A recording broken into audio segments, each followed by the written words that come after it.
Boomer.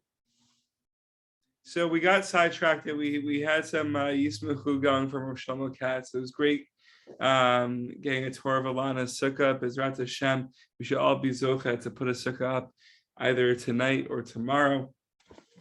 And if you did right after Yom Kippur, then your mom should give up. So we're continuing. It's been a while, actually, since we last did Stealing Torah, but we're still going. We're still accelerating despite the corona, despite the sicknesses, the TVA sicknesses that I'm dealing with right now. We're going. So we're in chapter 2 of Keter Shulchan Aruch. We were speaking about, or chapter 1, laws upon waking up in the morning. And we're finishing up. Oh, Nitai, where do you go? Where did your screen go? All right, so quick halacha. Chapter of Tehillim. In other sections of the Torah, prophets and scriptures, in which all are not sufficiently fluent, must not be recited by heart. Even someone who knows them sufficiently to recite them by heart should be careful not to recite them by heart. According to the Mishnah Brura, you may recite Tehillim by heart since it is familiar to saying prayers. Gevalt. However, a blind person may recite them by heart. Okay, a quick halacha of the day.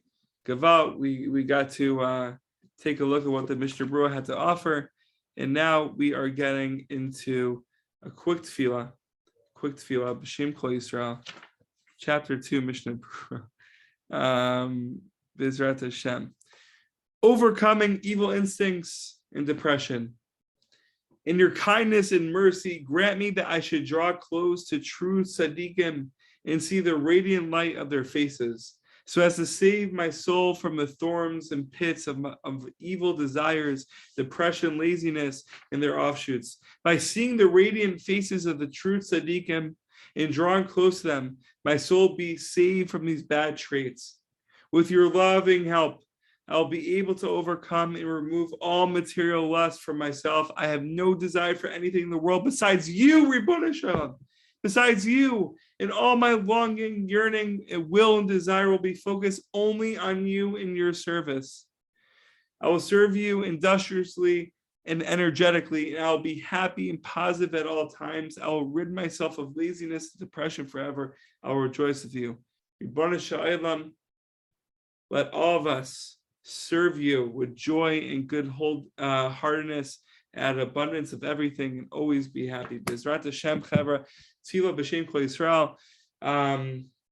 Also, this chabura is for a quick refuah for Pesach Reuven ben Yosef Asara. We have a quick refuah. Now, just looking at Alana's screen, it's only Samson comes on. It just makes sense to be talking about Sukkah, and Sukkah is one day away.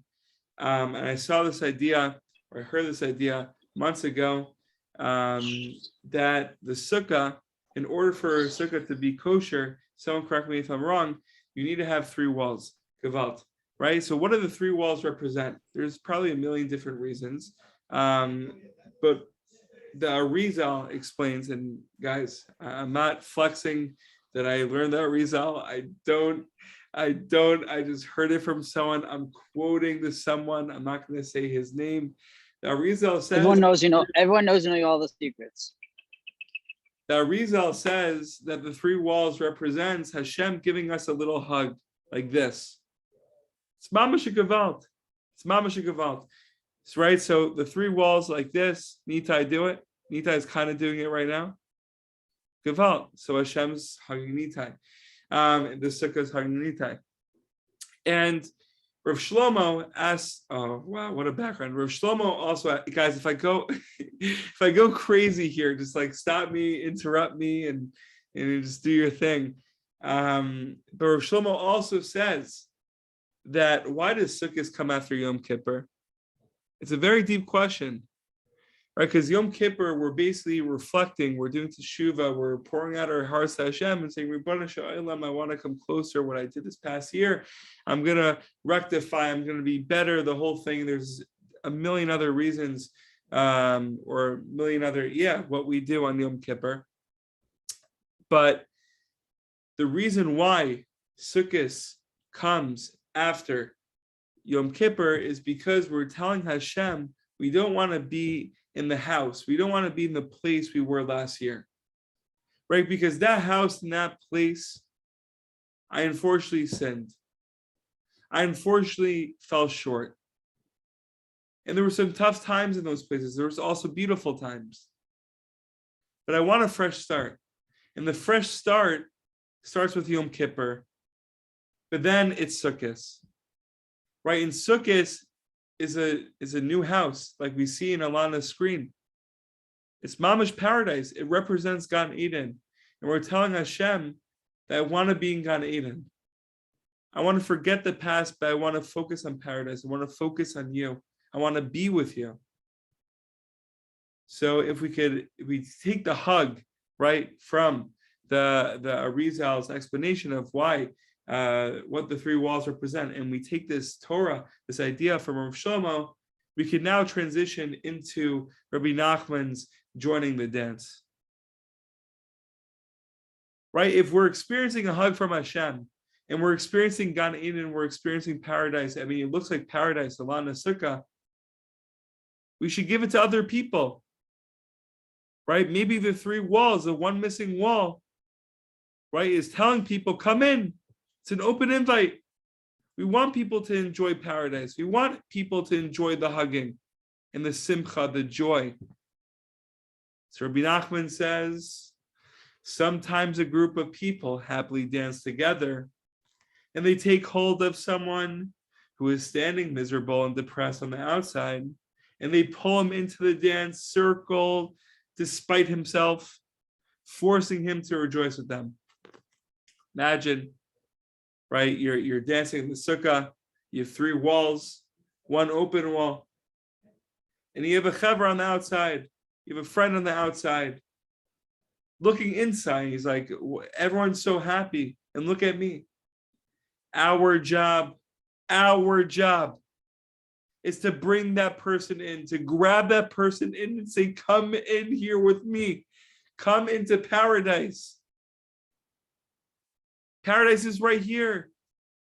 Similarly, when a person is happy, his pain and sadness may move to the sidelines.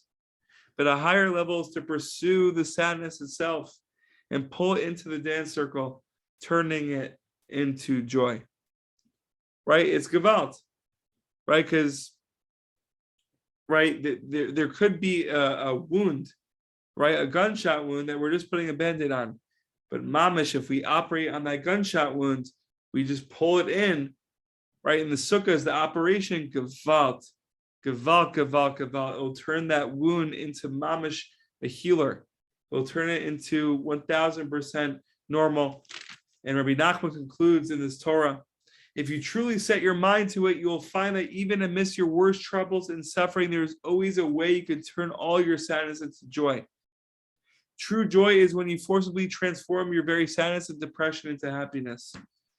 Right? So not only can we transform our depression, chas v'shalom, and chas v'shalom, our sadness, into joy, we could do for other people.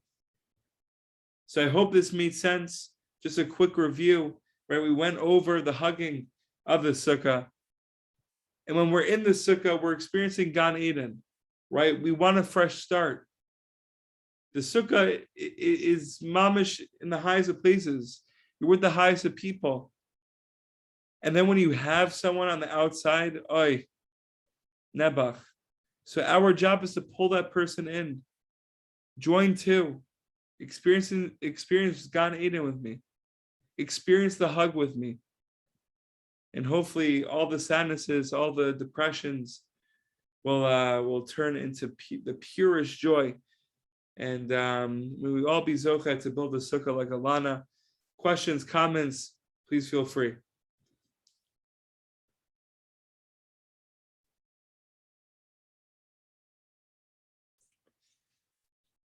Or stories, feel free.